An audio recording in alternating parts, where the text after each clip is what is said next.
Hello दोस्तों, स्वागत है आपका नए वीडियो में नए टॉपिक के साथ। आज का टॉपिक है टिग वेल्डिंग। आज के वीडियो में हम जानेंगे टिग वेल्डिंग क्या होती है, इसके कौन कौन से इक्विपमेंट होते हैं और ये वेल्डिंग कैसे की जाती है। तो शुरू करते हैं आज के वीडियो को। तो सबसे पहले हम जानेंगे टिग वेल्डिंग क्या होती है। टिग वेल्डिंग इसकी फुल फॉर्म होती है tungsten inert gas arc welding, लेकिन अमेरिकन वेल्डिंग सोसाइटी इसको गैस टंगस्टन आर्क वेल्डिंग भी कहती है, जिसकी शॉर्ट फॉर्म है GTAW। टिग वेल्डिंग के अंदर एक नॉन कंज्यूमेबल टंगस्टन इलेक्ट्रोड होता है, जो कि वर्कपीस और इलेक्ट्रोड के बीच एक हीट जनरेट करता है, जिससे हमारा जो मेटल है वो पिघलता है और एक वेल्डिंग जॉइंट बनाता है। टिग वेल्डिंग के अंदर जो नॉन कंज्यूमेबल इलेक्ट्रोड होता है, इसका मतलब ये नहीं है कि वो कभी ख़त्म नहीं होगा। नॉन कंज्यूमेबल का मीनिंग होता है कि ये जो इलेक्ट्रोड है ये मेल्ट होकर वेल्डिंग जॉइंट का पार्ट नहीं बनेगा, जबकि बाकी जो वेल्डिंग्स होती हैं उसमें जो इलेक्ट्रोड होता है वो पिघल कर हमारे वेल्डिंग जॉइंट का पार्ट बन जाता है, इसीलिए वो कंज्यूमेबल इलेक्ट्रोड होता है। लेकिन टिग वेल्डिंग में नॉन कंज्यूमेबल इलेक्ट्रोड का यूज़ करा जाता है। टिग वेल्डिंग के अंदर कई सारे इक्विपमेंट यूज़ करे जाते हैं, जैसे कि हमारा tungsten electrode, welding machine, electrode holder, shielding gas supply, filler material rod, cable and hose, personal safety equipments, और जो हमारी ऑप्शनल एसेसरीज है जैसे कि वाटर कूलिंग सिस्टम।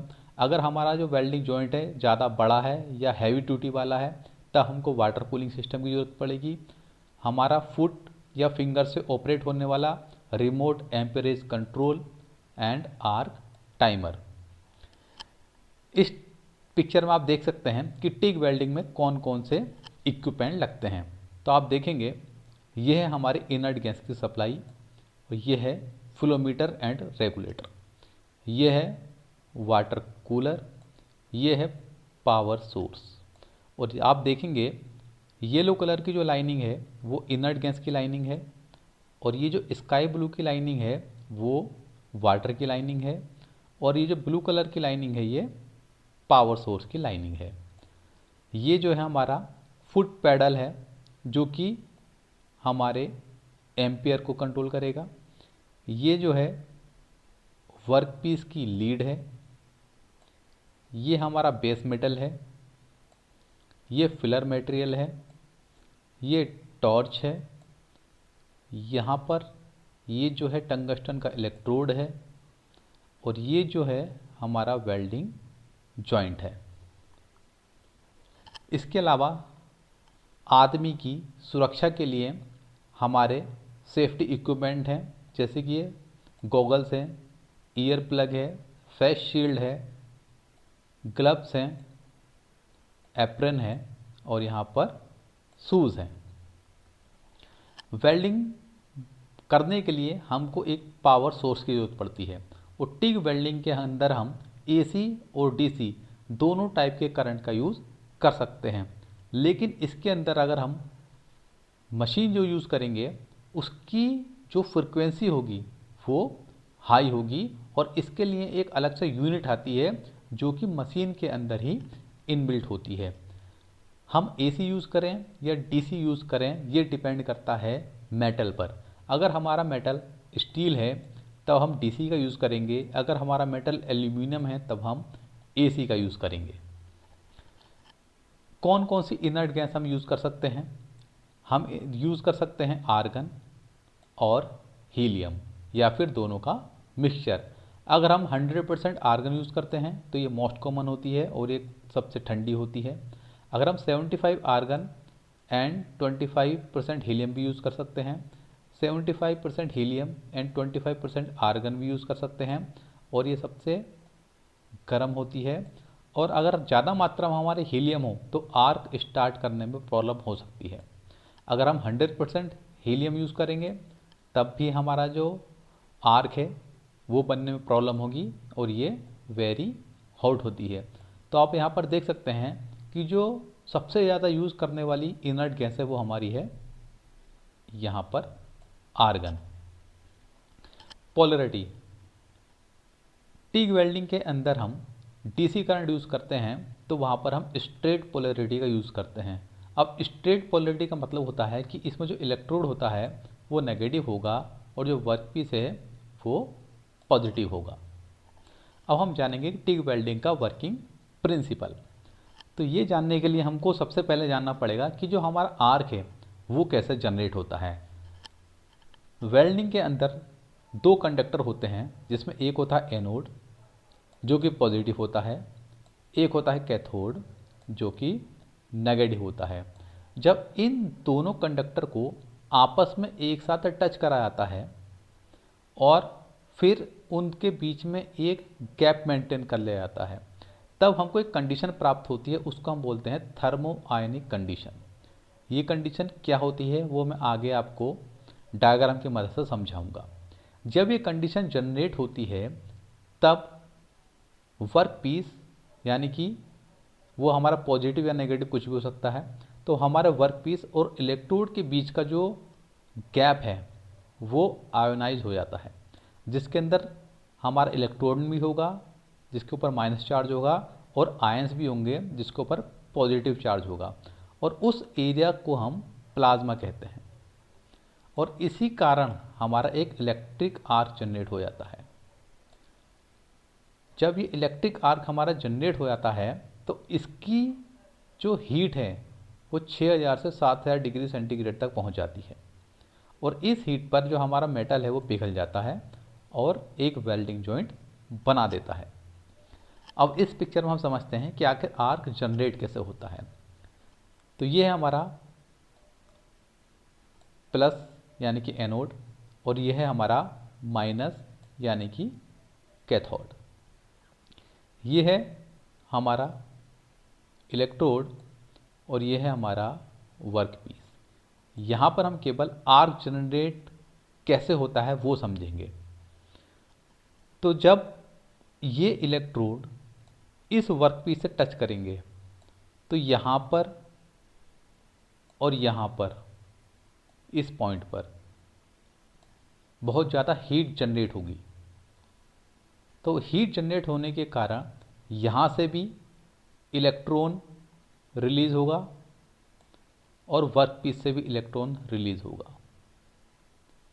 अब इलेक्ट्रॉन पर होता है माइनस चार्ज।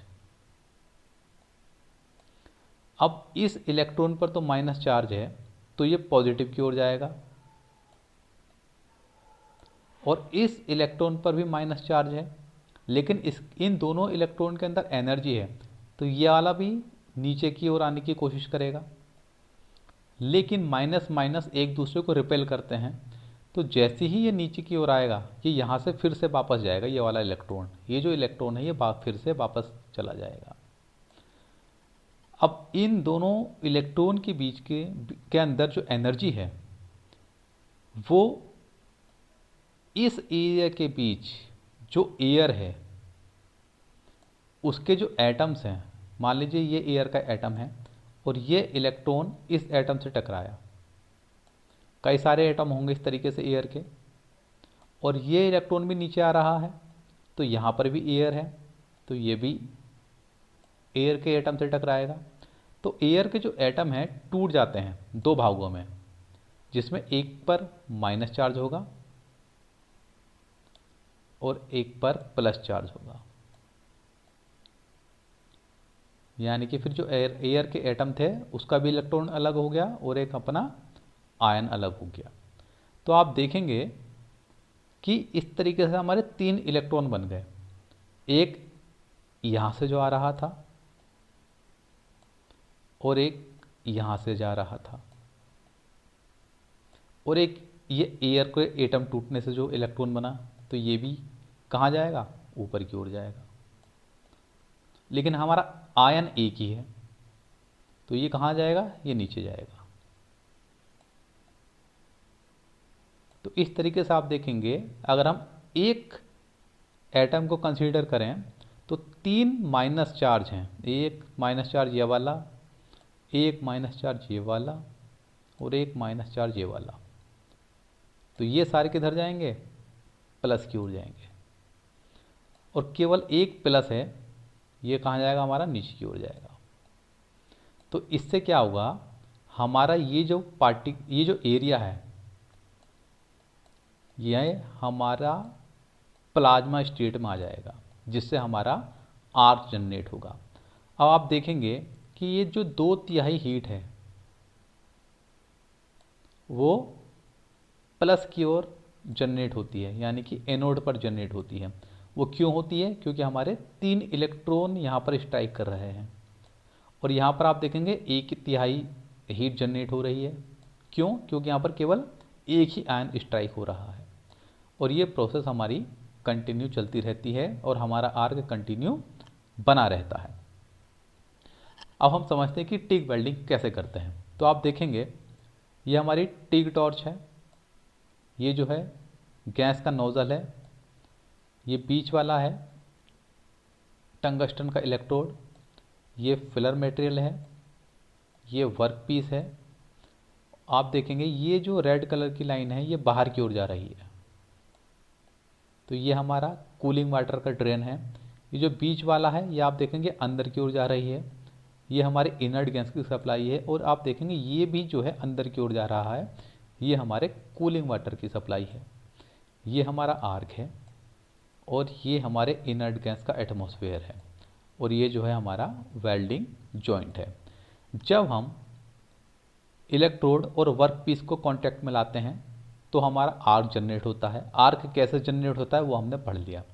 जब हमारा आर्क जनरेट होता है तो हमारा जो इलेक्ट्रोड है वो बहुत ज़्यादा गर्म हो जाता है, तो इस गर्म इलेक्ट्रोड को ठंडा करने के लिए यहाँ से हम कूलिंग वाटर की सप्लाई देते हैं। कूलिंग वाटर यहाँ पर आता है, इलेक्ट्रोड की हीट लेता है, और इस तरीके से यहाँ वापस बाहर चला जाता है। और जब ये इनर्ट गैस अंदर आती है तो ये क्या करती है, एक एटमॉस्फेयर बना देती है वेल्डिंग जॉइंट के चारों ओर, ताकि जो एटमॉस्फेरिक कंटामिनेशन है वो वेल्डिंग जॉइंट में ना आ पाए, क्योंकि अगर बाहर का कंटामिनेशन इस जॉइंट में आएगा तो जॉइंट हमारा वीक हो जाएगा।